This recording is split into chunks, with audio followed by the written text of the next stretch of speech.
അപ്പോൾ ദേ നമ്മുടെ ഇൻസാനയുടെ കിടിലൻ ബ്രൈഡ് ടു ബി ഫംഗ്ഷനും സർപ്രൈസും കേക്ക് കട്ടിങ്ങും ഒക്കെ കഴിഞ്ഞ് വീട്ടിലെത്തിയപ്പോൾ കുറച്ച് ടൈം ആയിട്ടുണ്ടായിരുന്നു. എങ്കിലും കുഴപ്പമില്ല, ഞങ്ങൾ വിചാരിച്ചൊരു ബഡ്ജറ്റ് ഫ്രണ്ട്ലി ആയിട്ടുള്ള റംഗോളി നൈറ്റ് അങ്ങ് നടത്താമെന്ന്. വേറൊന്നുമല്ല, നമ്മൾ കുറേ കാലമൊക്കെ കഴിഞ്ഞ് കുഴിക്ക് കാല് നീട്ടി ഇങ്ങനെ ഇരിക്കുമ്പം ഈ വയസ്സാങ്കാലത്ത് ഫ്രണ്ട്സിനോടൊക്കെ എടി എൻ്റെ കല്യാണം എനിക്ക് ഓർമ്മ ഉണ്ടോ എന്നൊക്കെ പറഞ്ഞ് കുറച്ച് പരദൂഷണമൊക്കെ പറയുമല്ലോ. ആ സമയത്ത് ഓർക്കാനായിട്ട് ഉണ്ടാകും എന്താ, ഈ സ്കൂളിൽ പഠിച്ചതും കല്യാണം ഒക്കെ ഇരിക്കുമല്ലോ. അപ്പോൾ ആ കല്യാണത്തിന് എന്താ ഓർത്തിരിക്കാനൊക്കെ ആയിട്ട് കുറച്ച് നല്ല മെമ്മറബിൾ ആയിട്ടുള്ള ഫോട്ടോസ് എടുക്കണം. അതിന് വേണ്ടിയിട്ട് ജസ്റ്റ് ഒരു ബാക്ക്ഗ്രൗണ്ട് ഒക്കെ സെറ്റാക്കി ഒന്ന് ഡ്രസ്സൊക്കെ മാറി കുറച്ച് ഫോട്ടോസ് എടുക്കുക. അല്ലാണ്ട് നാട്ടുകാരും അയൽവാസികളെയൊക്കെ ബുദ്ധിമുട്ടിച്ച് പാട്ടും കൂത്തൊക്കെ ആയിട്ട് കഴിക്കണം അങ്ങനെയൊന്നും ഇല്ലായിരുന്നു കേട്ടോ. അപ്പം ഇത് വളരെയധികം ബഡ്ജറ്റ് ഫ്രണ്ട്ലി ആണ്. കാരണം നമ്മളെ പെരയിൽ അയലുണ്ടാവുമല്ലോ, അയലുമില്ല നമ്മളെ പെരയിൽ നിന്നുള്ള പല തരത്തിലുള്ള ഷാളുകളൊക്കെ കൊണ്ടുവന്ന് തൂക്കിയിട്ടിട്ടുണ്ട്.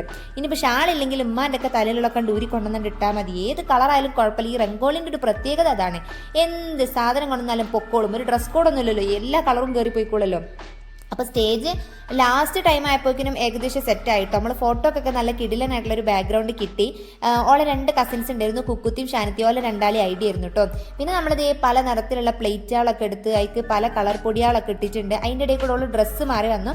ഇത് ഓളെ ചെക്കൻ്റോട് നിന്ന് മിഠായി എടുക്കലിൽ നിന്ന് കൊണ്ടുവന്നൊരു വൈറ്റ് ഉടുപ്പായിരുന്നു. അതിൻ്റെ കൂടെ കളർഫുൾ ആയിട്ടുള്ളൊരു ഷാളും കൂടി ഇട്ടു. ഇത് ജസ്റ്റ് നമ്മൾ വീഡിയോ എടുക്കുമ്പം അതിലൊന്ന് ആഡ് ചെയ്യാനാട്ടോ ഈ പൊടികളൊക്കെ എടുത്തത്. അല്ലാതെ നമ്മളത് വാരി വെതറി മേത്തോട്ട് എറിയണമെന്ന് വിചാരിച്ചിട്ടൊന്നുമല്ല. അപ്പോൾ അതിന് വേണ്ടിയിട്ട് കുറച്ച് പൊടിയാൾ ഇങ്ങനെ കളറായിട്ടുള്ള പാത്രത്തിലൊക്കെ ഇട്ടു.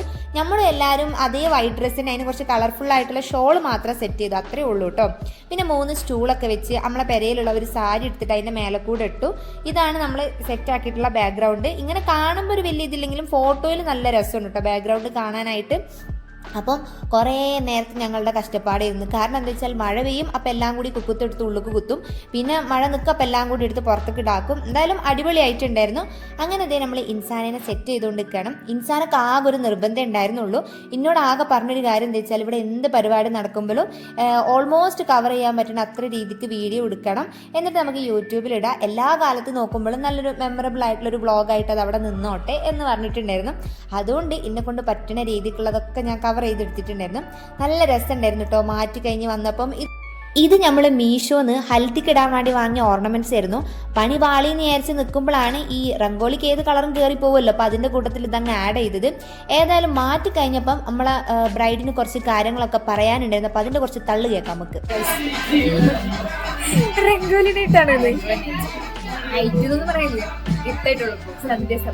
റംഗോളി സദ്യ കാണിച്ചിട്ടാണ്.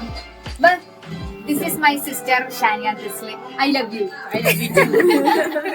ഈ അടുത്ത എന്റെ അനിയത്തിനെ വിളിച്ച് കാണിച്ചാ. This is my yellow sister. I love you 3. ഈ അടുത്തത് വയ്യ ഭയങ്കര ഇവാനെ കാണിക്കുന്നുണ്ടോ? ഇവാന്റെ വ്ളോഗ് 11,000 സബ്സ്ക്രൈബേഴ്സ് വരും. ഇവാനെ കാണിക്കോ?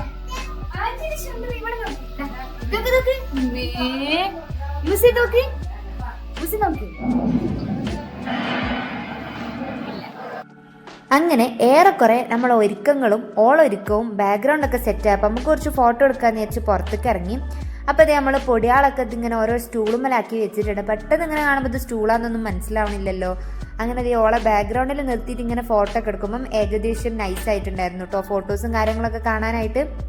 പിന്നെ അതിൻ്റെ ഇടയിൽ കൂടി ഇരുന്ന് ഇങ്ങനെ ചിരിക്കണമൊക്കെ ഉണ്ടായിരുന്നു 30 അത് നമ്മളിങ്ങനെ ഫോട്ടോ എടുക്കുമ്പോൾ പല പല എക്സ്പ്രഷനുകൾ ഇട്ട് തരികയാണ് നമ്മൾ വീഡിയോ എടുക്കണമെന്നൊക്കെ അറിഞ്ഞിട്ട്. അൺഎക്സ്പെക്റ്റഡ് ആയിട്ട് അഭിനയിക്കാൻ എൻ്റെ കൊച്ച് വളരെയധികം സൂപ്പറാണെന്ന്. പിന്നെ അതേ നമ്മൾ ഈ ഒരു സാധനം വാങ്ങിയിട്ടുണ്ടായിരുന്നു. എന്താണ് ഇങ്ങനെ തീയൊക്കെ കത്തിച്ചാൽ ഇങ്ങനെ പലതരത്തിലുള്ള പുകയൊക്കെ വരുന്ന ആ ഒരു സംഭവം വാങ്ങിയിട്ടുണ്ടായിരുന്നു. പക്ഷെ അത് പണിപ്പാളി ഗൈസ്, അത് കടക്കാർ നമ്മളെ പറ്റിച്ചു. നമ്മൾ കത്തിച്ചിട്ട് കത്തണില്ല, അതിൻ്റെ ഉള്ളിൽ നിന്ന് ഇങ്ങനെ എന്താ തീ പോയിട്ടൊരു കരി പോലും വന്നില്ല. ആ സാധനം കണ്ട് കുലിക്കപ്പോക്കിന് അതൊക്കെ താഴേക്ക് കൊയിഞ്ഞടിക്കാണ്. കടക്കാർ ശരിക്കും 2 പറ്റിച്ചു.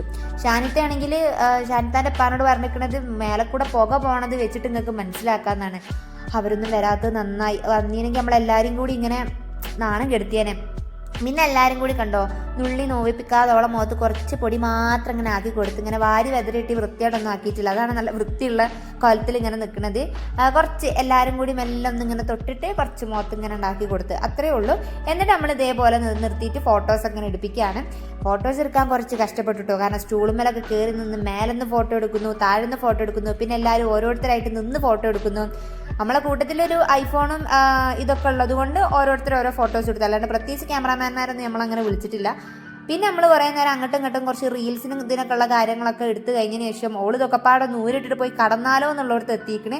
അങ്ങനെ അതേ ഓളൊക്കെ ഒന്ന് റെഡിയാക്കി ഫംഗ്ഷനൊക്കെ തീർന്നു. രാത്രി ഒരു 8-9 മണിയായപ്പോഴാണ് ഞാൻ വീട്ടിലേക്ക് തിരിച്ചു വന്നത്. അപ്പം നാളെ നമുക്ക് മെഹന്തി നൈറ്റിന് കാണാം.